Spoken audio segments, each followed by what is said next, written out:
自身免疫系統疾病包括係有邊一啲啦？免疫系統咧去襲擊呢個嘅神經系統，而導致到咧視力出現一個問題啦。最常見咧去攻擊我哋嘅甲狀腺嘅乾燥嘅綜合症。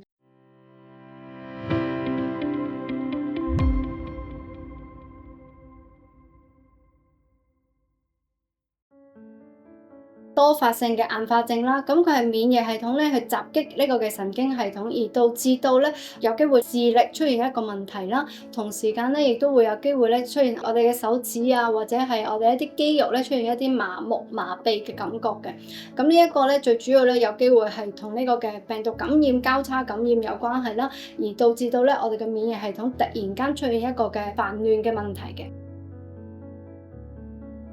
免疫系統咧，亦都係最常見咧去攻擊我哋嘅甲狀腺嘅，因為我哋身體好多嘅腺體啦，都會容易受呢個嘅自身免疫系統襲擊嘅。咁其中一個咧就係呢個嘅甲狀腺嘅系統啦。咁佢會攻擊我哋嘅甲狀腺系統咧，導致我哋甲狀腺嘅功能出現一個異常嘅。佢會有機會導致到我哋會有一個甲亢啦、心跳加速啊、心率不正常啊，亦都會有出現一個體重下降。咁亦都會有機會咧出現一個甲低嘅情形嘅。甲低嘅話咧就會出現好容易疲倦啦、怕冷啦，甚至乎咧係突然間成個人咧暴脹咗好多嘅。